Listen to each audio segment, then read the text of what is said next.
ایسے قبیلوں میں اتنا کسی نے کسی کو نہیں مارا جتنا انسانوں نے انسان کو. کسی جانور نے کسی جانور کو اتنا ذلیل نہیں کیا جتنا انسانوں نے انسانوں کو ذلیل کیا. میرے ساتھ بولے تاکہ مجھے پتہ لگے آپ کو سمجھ میں آ رہی ہے. دیکھا آپ نے کبھی گائے نے کسی دوسری گائے کو ذلیل کیا ہو؟ کبھی بھینس نے کسی دوسری بھینس کو ذلیل کیا؟ کون کرتا ہے ذلیل؟ انسان. کسی جانور نے اتنا کسی کا حق نہیں کھایا ہوگا جتنا انسانوں نے انسانوں کا حق کھایا. اور ایک بڑی دکھتی بات آپ سے کہہ رہا ہوں، سوچنا، دل کی طرف لے جانا میری بات کو. ہم نے دوسروں کا حق تو کھایا ہی کھایا، وہ تو گناہ تھا. میرے سمیت ہم وہ مجرم ہیں جنہوں نے اپنی بہنوں کا حق کھایا ہے. وراثت ہے تم میں کوئی ایسا ساتھی جو ہاتھ کھڑا کر کے کہے کہ مولوی صاحب میں نے وراثت میں حصہ دیا؟ نہیں، کسی نے نہیں. ایک گناہ وہ ہے جو کسی نے ڈھوگی میں کر دیا، ایک وہی جا کے مسجد میں کرے تو ڈبل ہے. کہیں گے یار شرم بھی نہیں آئے، اور ظالم کرنا تھا وہ ڈھوگی میں دفع ہو جاتا. کہتے ہیں نہیں، ہم تو بہنوں کے مجرم ہیں. پرائے نے ہاتھ گلے میں ڈالا تو کوئی مسئلہ نہیں، اپنی بہن نے قیامت میں شرمندہ کر لیا تو کیا جواب دو گے؟ کیا جواب؟ کوئی جواب. کسی نے کیسی درد والی بات کی، میری تباہی میں اپنوں ہی کا ہاتھ تھا. تیر کھا کے جو گمین گاہ کی طرف دیکھا تو اپنے رشتہ داروں سے ملاقات ہو گئی. میرا ذوق نظر آزما لیجئے، گر ہو بجلی گرانا گرا لیجئے. میں بھی نکلا ہوں گھر سے یہی سوچ کر، یا وہ نظریں نہیں یا وہ نظارہ نہیں. یہی سوچا میں نے، کب یہ نفرتیں دور ہوں گی. میں کہہ رہا تھا جبیر ابن مطعم آئے اور آ کر کے نبی پاک صلی اللہ علیہ وسلم سے کہنے لگے، اللہ کے رسول صلی اللہ علیہ وسلم آپ جانتے ہیں نا میں آپ کا نہیں ہوں، پر سناؤ آپ کیا کہنا چاہتے ہیں. واہ یا رسول اللہ صلی اللہ علیہ وسلم. اللہ کے رسول صلی اللہ علیہ وسلم نے ایک آیت تلاوت کی، ان اللہ یأمر بالعدل والاحسان وایتاء ذی القربى وینہی عن الفحشاء والمنکر. چونکہ عربی تھا، خدا کی قسم ہاتھ آگے کر کے کہنے لگا، اللہ کے رسول نہ آپ کذاب ہو، نہ ساحر ہو، نہ مجنون ہو. دنیا بے وقوفیوں والی بات کرتی ہے، آپ کے کلام کے سامنے میں جھک گیا. ایک صحابی کہتے ہیں، ایک پادری، توریت کا پڑھنے والا پادری، وہ کہیں جا رہا تھا، کوئی بچہ گھر میں تلاوت کر رہا تھا اور یہ آیت پڑھی 12ویں پارے کی، قال یعصمنی من الماء قال لا عاصم اليوم من امر اللہ الا من رحم وحال بینہما الموج فکان من المغرقین. یہ آدمی سیدھا جھک کے سجدے میں چلا گیا. ساتھیوں نے پوچھا تو نے سجدہ کس کو کیا، تو مسلمان نہیں ہے.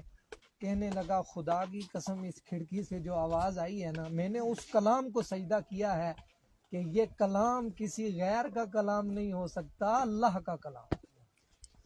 خدا قرآن میں کہتا ہے افلا یتدبرون القرآن، تم کیوں نہیں قرآن پر غور کرتے. لو کان من عند غیر اللہ لوجدوا فیہ اختلافا کثیرا. اگر یہ اللہ کے علاوہ کسی اور کی طرف سے ہوتا نا، اس میں بڑے اختلاف ہوتے.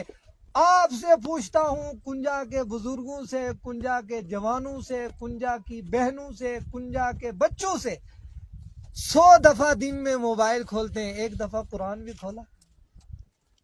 آپ کو لگیں گی میری بات. 100 دفعہ موبائل کھلا ہے، ایک دفعہ قرآن. 10,000 کا موبائل جیب میں ہے، 50 روپے کی تسبیح ہے جیب، 10 روپے یا 20 روپے کی تسبیح جیب میں ہے. ساتھیوں یہ المیہ ہے. بس ہم یہی رو رہے ہیں، او جی بارشیں نہیں ہو رہی ہیں، برف نہیں ہو رہی ہیں، گھروں میں بیٹھ کر چولہوں کے آگے بڑے تبصرے چلتے ہیں. 60 سال والا بزرگ کہتا ہے میں نے زندگی میں پہلے بار ایسے حالات دیکھے ہیں. کبھی یہ بھی تو سوچنا تھا یہ حالات بنے کیوں بنے. پہلے اللہ والے ایسے ہوتے ہیں، نماز استسقاء کے لیے نکلتے تھے تو ساتھ میں چادریں اور چھاتے لے کے نکلتے تھے. خدا کی ذات پر اتنا یقین ہوتا تھا کہ ہم نماز پڑھ کے آئیں گے یقیناً بارش ہو جائے گی. لیکن آج ہمارا حال کیا ہے؟ بس آپ سے کچھ باتیں میں نے موت کے متعلق سے عرض کرنی ہے.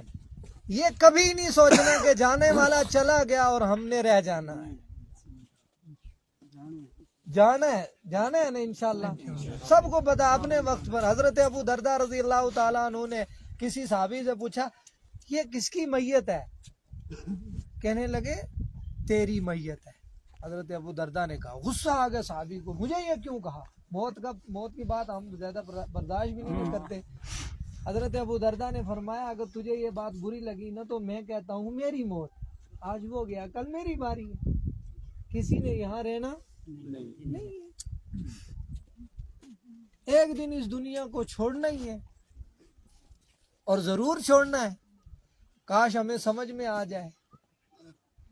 اور کسی اردو شاعر نے کہا بات کل کی ہے اور ہوتا ہے محسوس یہ, جیسے بچھڑے ہوئے ایک زمانہ ہوا. ابھی جنازہ آئے گا نا, ابھی دفنا کے چلے جائیں گے, ہمیں ایسا لگے گا جیسے اس کو بچھڑے ہوئے ایک زمانہ ہوا. وہ رونق کی صورت میں گزرا جہاں, انہی رستوں پہ اس کا جنازہ چلا. کل تک یہیں سے گزرتا تھا, آج جنازہ ہے. کل خود چلتا تھا, آج اٹھا کے لے جا رہے. کل خود پہن لیتا تھا, آج کسی نے کپڑا ڈال دیا. ہم کہتے ہیں جی چلو دین سیکھ لو کچھ نہ کچھ. ہے جی مول صاحب تھوڑی زندگی کی سیٹنگ ہو جائے نا, تھوڑے سیٹ ہو جائیں تو پھر کریں گے. ساری زندگی نہیں سیٹ ہوتے ہیں ادھر آگے قبر میں. اوپر 10 آدمی قبر کے کھڑے ہوتے ہیں, نیچے ایک اترنے والا اتر کے اس کی وہ کفن کی گرے کھولتا ہے جو وہ ہم گاٹھ لگاتے ہیں. اوپر سے پوچھنے والا پوچھتا ہے سیٹ ہو گیا؟ ہے نہیں جی ابھی نہیں سیٹ ہوا, تھوڑا سا قبلے کی طرف کرو. پھر قبلے کی طرف منہ کیا, پھر اوپر والے نے پوچھا سیٹ ہو گیا؟ ہے جی ہو گیا سیٹ. اب یہ 60 سال میں سیٹ ہوا ہے. یاد رکھ, سیٹنگ پتہ لگی کب ہوئی؟ آج. ساری زندگی ایک ہی نعرہ لگا سیٹ ہو جاؤں سیٹ ہو جاؤں, تو ہونا کہاں ہے سیٹ. اور یہاں کی بات کی دنیا کے سارے نظام ہی الگ ہیں, سارے نظام الگ. یہاں کی دنیا کے بعد اس دنیا میں اگر کوئی ذات باقی رہتی وہ نبی پاک صلی اللہ علیہ وسلم کی ذات مبارکہ تھی.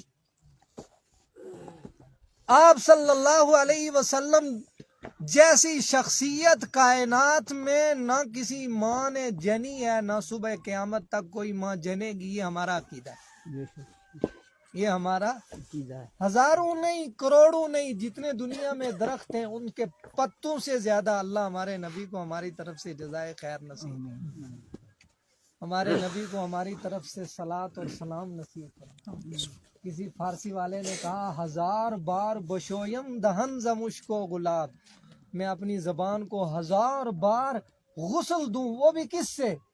مشک سے, گلاب سے. ہنوز نام تو گفتن کمال بے ادبی, پھر بھی آقا تیرا نام لوں تو یہ بے ادبی ہے. اور پیر مہر علی شاہ نے کہا تھا کتھے تیری ثنا کتھے مہر علی, گناہگار اکھیاں کتھے جال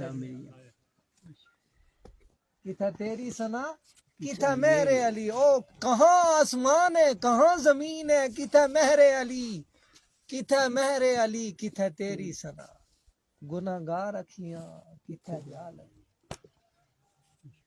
وہ تو وہی تھی. اس ذات جیسی شخصیت کائنات میں اللہ نے پیدا. اور ایک فارسی آپ کو شاید نہیں آتی ہوگی, ایک فارسی والے نے بڑی سونی بات کہی ہے, میں آپ کو سمجھا لوں گا وہ بات.